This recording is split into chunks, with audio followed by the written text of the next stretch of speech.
Grand rising sons and daughters of the great Kemet. Grand rising sons and daughters of the Nubian Empire. In my last videos, I have explained how I, as an Africanist, I, as a revolutionary, I do not believe that I should try my best to reform the world of the white man. That my agenda, my political agenda, it is to destroy the world of the white man and establish or re-establish the world of the black man. My agenda, again, is to destroy the world of the white man and refrain from reforming it and its problems, and rather establish the world of the black man. What most politicians are doing is to reform. What they believe in is reformatism. They want to reform the world of the white person.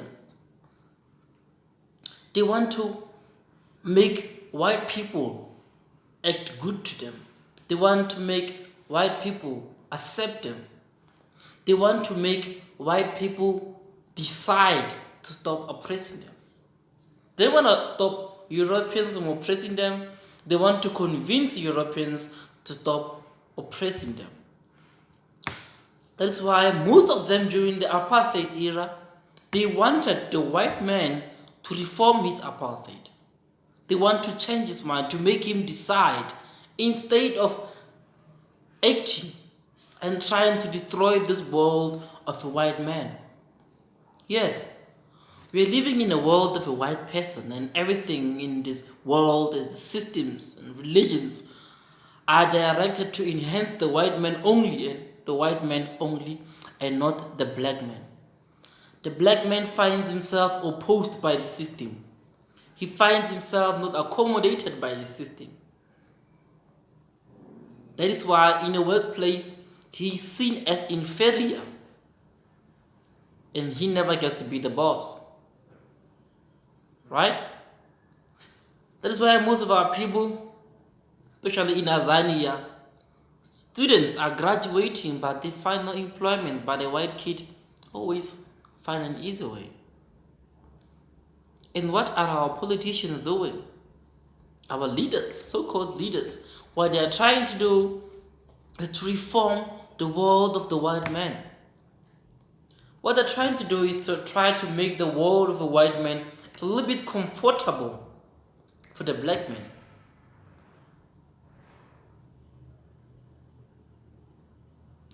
They want to make the white man's world a better place for the black man. How do you make a white man's world a better place for the black man? Why should it be a better place for the black man if it's not a world for the black man? That is why Europeans never seek to reform. Well, they promote these globalist ideologies. The one behind the Rainbow Nation in South Africa, imperialism, convinces the people that they should hold posters and walk down the streets in masses and protest and try to persuade the governments to reform, try to persuade white capitalists to reform. A globalist agenda where we try to do away with hate. Internationalism, that's what they're doing. They say that we must live together as the people, black or white, Asian, Chinese, Indian, whoever you come from, whoever you are, whatever language that you speak, we must live together in peace and harmony as the human race. That is what they say they're promoting. Well, those to them are the solutions to the world of a white person. To make the world of a white person a good place for the black man. Well, I don't believe in that kind of reformatism, because for the past 20 years, we can take for example in South Africa, for the past 20 years or 24 years, things have just remained the same. Reformatism is just unrealistic. You cannot try to calm down your master and persuade him not to be a master. That's ridiculous. You can never persuade a snake to stop being a snake. My philosophy is not against hatred. I don't have a problem with Europeans hating me. Who has a problem? Who gives a shit? You do. You give a shit. You care about the shit. You worry when Europeans project some sense of hatred against you, some sense of hatred against your people. Gay people worry when we project some kind of hatred against them, some sense of dislike against them. Many people worry when they are hated. But what I've learned in life is that, especially when I was a teenager, I had bullies and people who didn't like me in school, right? And what I did was to try to make them love me. And that didn't turn out really good, because that's where they even got to hate me even more. That's where they even got to take advantage of me, to indignify me even more, because I showed them a sense of weakness. It's weakness to try to appease your enemy, to appease your oppressor, and to try to make him reform.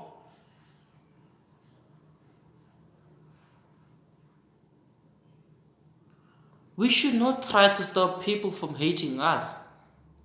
Let the people hate us. It's natural, right? Emotions are natural, right? People should have whatever emotion that they have. I have said it before that whether the white man hates me and my people or not doesn't matter. If he hates me, that's his problem, not mine. But it's my problem. My problem is allowing him to torture my own people. My problem is allowing him or affording him of the power to can act upon his own hatred against me. It is in the essence that you can hate my people however you want. You can project any form of hatred against Africans. I don't have a problem with that. But I have a problem with myself allowing you to oppress me, allowing you to act upon your own hatred against me. So that is my philosophy. My philosophy is that I don't give a fuck about hatred. Hatred, it's in the essence that in some situation it is the opposite of love, right? And there's a European scientist who once said that everything is relative. There's good, there's bad, there's happiness, there's unhappiness, sadness, anger, joy, war, peace, right? Laziness, activeness. So things are relative. Love, hatred, things are relative, and one cannot exist without the other. There will always be hatred, and there will always be love. Without the concept of love, there's no hatred, and without the concept of hatred, there's no love.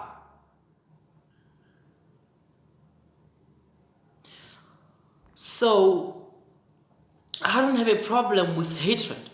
People will hate me, it's fine. But me allowing them to act upon their own hatred against me, then I have a serious problem. So I don't really promote this thing of asking my enemy to reform, hoping that one day white people will change. Let me tell you something.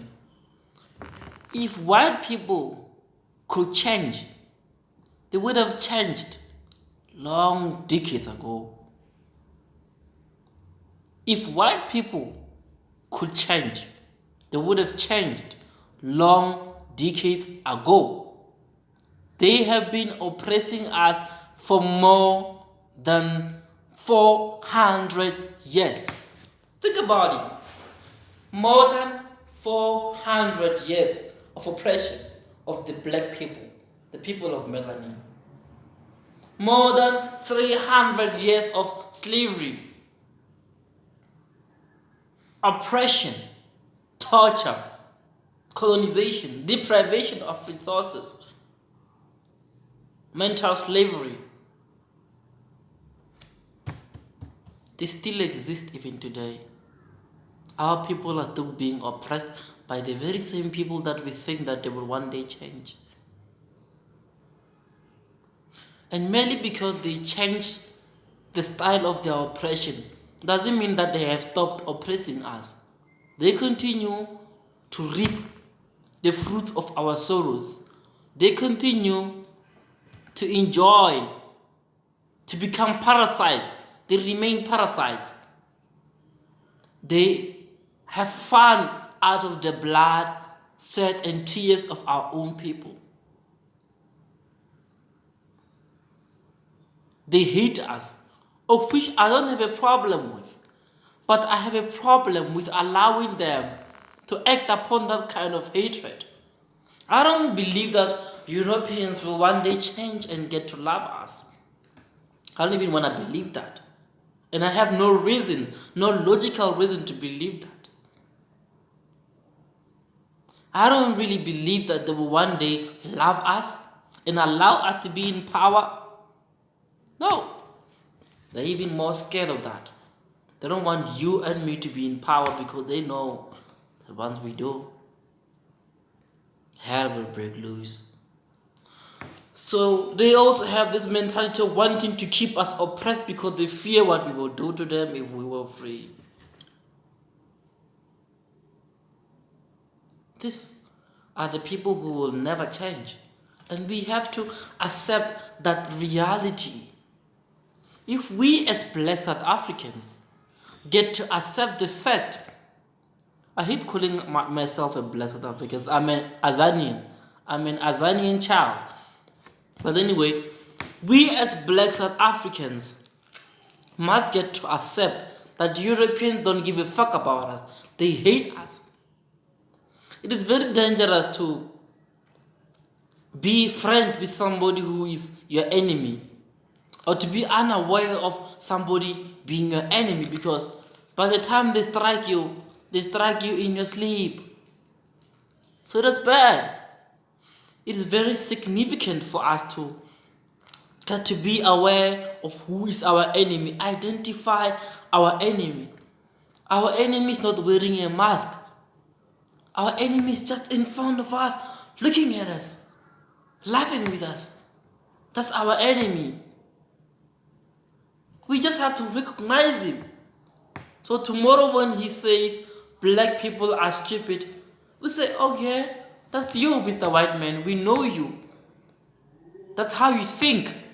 We accept you as who you are. But we aren't going to allow you to torture us. We aren't going to allow you to suppress us. Whatever that the white man says about my people matters less. What matters is how my people react to that. Africans need to change the way they react to Europeans. When Steve Biko talked about black consciousness, he defined it as an attitude of mind and a way of life. An attitude of mind and a way of life.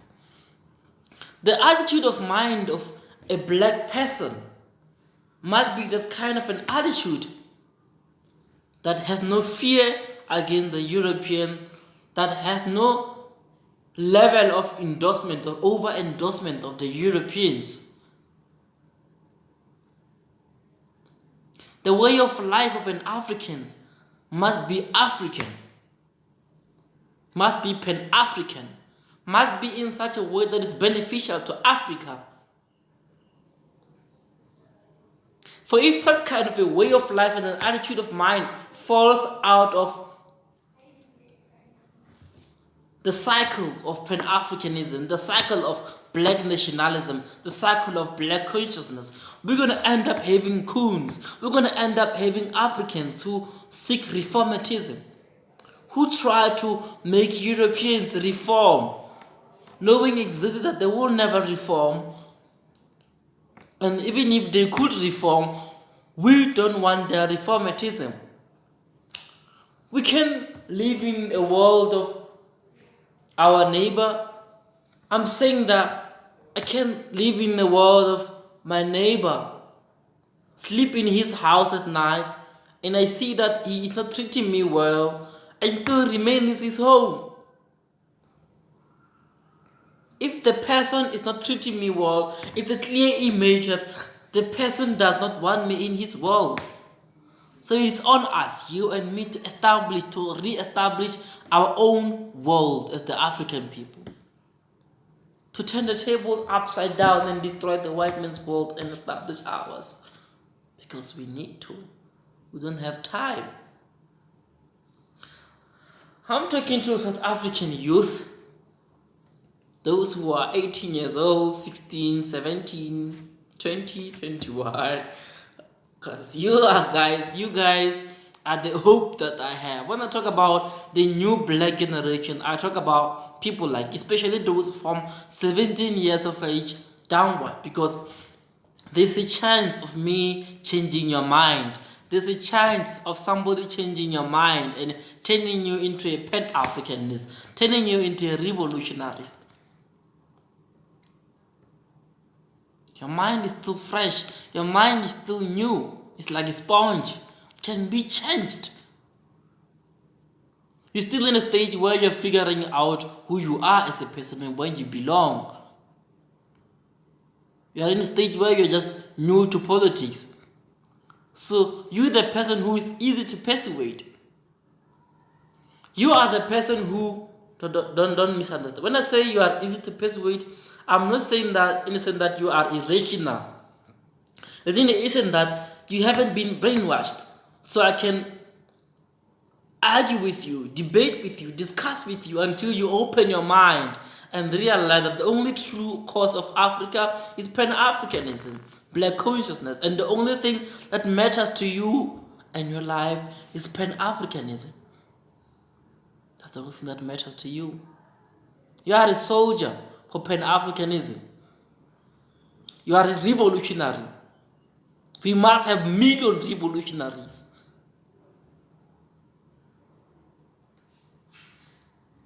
The enemy must be scared of this generation, because if he is not scared, it means that we are not powerful enough to threaten him.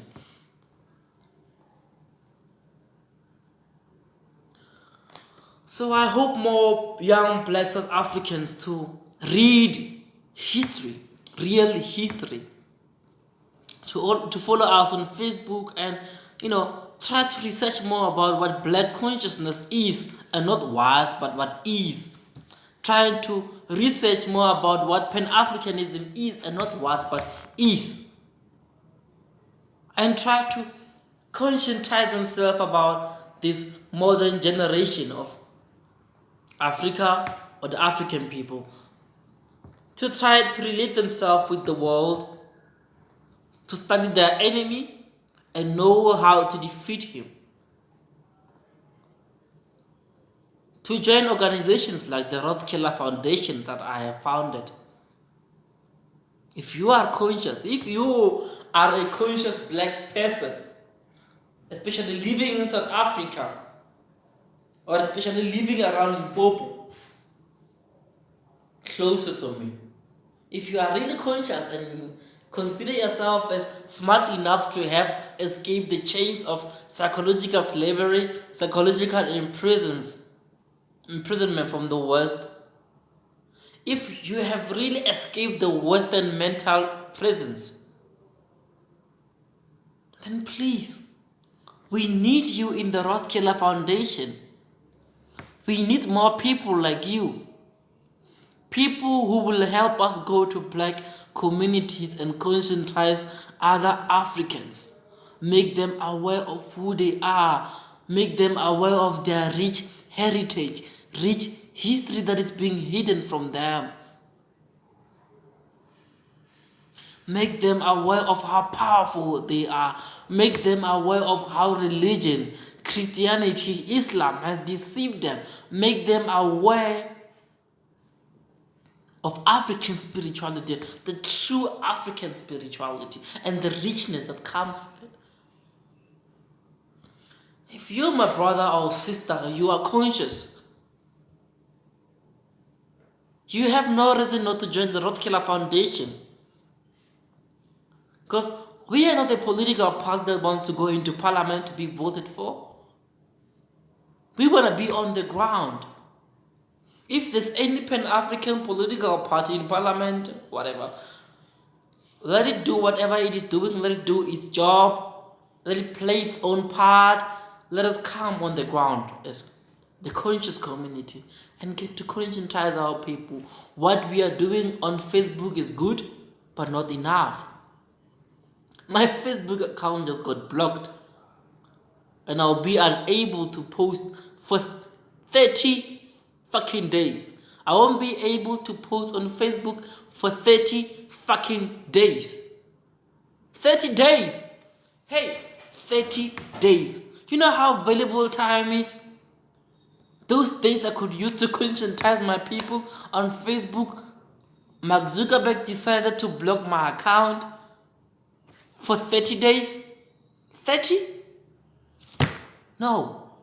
Something is really wrong. And it is Mark Zuckerberg's own app. It is his own Facebook. I don't have control over Facebook. That's his invention, right? It's his Facebook. If I was able to hack Facebook and reclaim it as mine, I would do that. But I am not able to do that. It's Mark Zuckerberg's Facebook. He will regulate us as he wants. He will do whatever he takes to protect white supremacy. It's fine. It's fine. But what is me and you doing about it? I'm saying to you that we must not only be limited on Facebook, because if we are only limited on Facebook, Facebook will limit us. Let us not be limited. If we are as really divine as we think we are, if we see ourselves as divine spirits, if we see ourselves as the true grandchildren of the great Nubian empire, of the great Kemet, if we see ourselves as revolutionaries as we project ourselves on social media, then please let us join the Rothkiller Foundation and come to the ground and conscientize the people. And I'm not only talking to black people who are in South Africa, even those who are in USA, busy on social media, sharing, promoting black consciousness. I saying to you, let not that be limited on Facebook, let not that be limited on social media, YouTube, Twitter, or whatever social media platform. Go into the ground. Go door to door like Jehovah's Witness. Employ yourselves and go and conscientize the people. Go around holding a book of Stephen Biko if you need to do that. Go around holding a book and read it out for black people. Do that. Whatever book that you have written, whatever book that you have read, that results in the kind of person you are today, the book that opened your eyes, the kind of book that made you the person you are today, a revolutionary, right?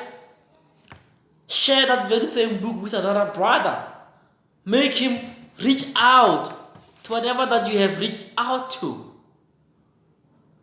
If it was a YouTube video of Dr. John Henry Clark that you have been watching and his documentaries on YouTube that conscientized you, make sure that other Africans watch that very same documentary.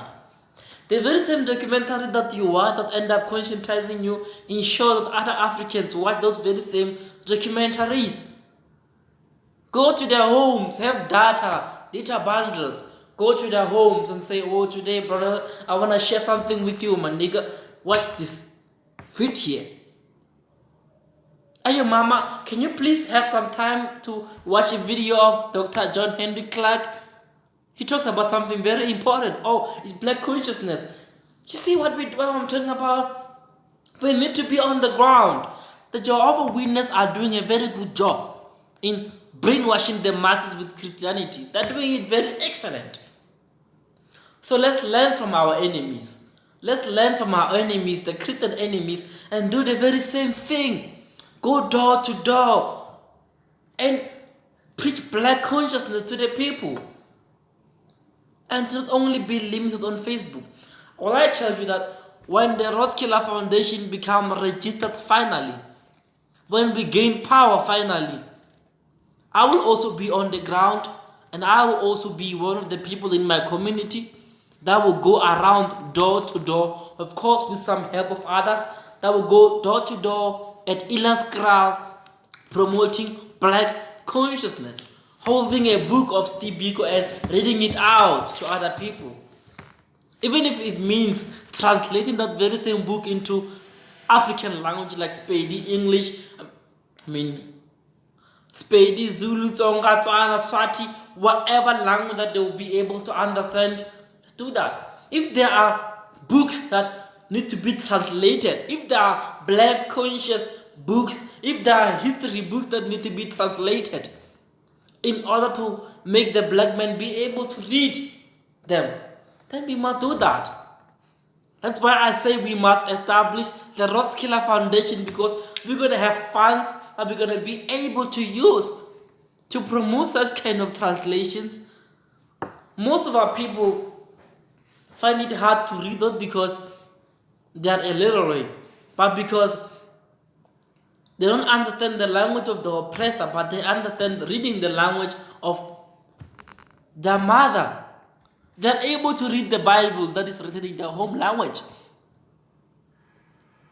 So if we rewrite the book ya Steve Biko in Sepedi, book ya Steve Biko, yeah, I write what I like. Chungwala se ke se ratang. Baeshu, ma Africa a tlo kgona go e bala book eo. They will be able to read it. So it is in the essence that we must do everything it takes on the ground to help our people reach out to black consciousness. We cannot sit around and wait for this filthy politicians who call themselves revolutionary to bring about decolonization education anymore. Let me tell you something about education. You don't only get education from schools.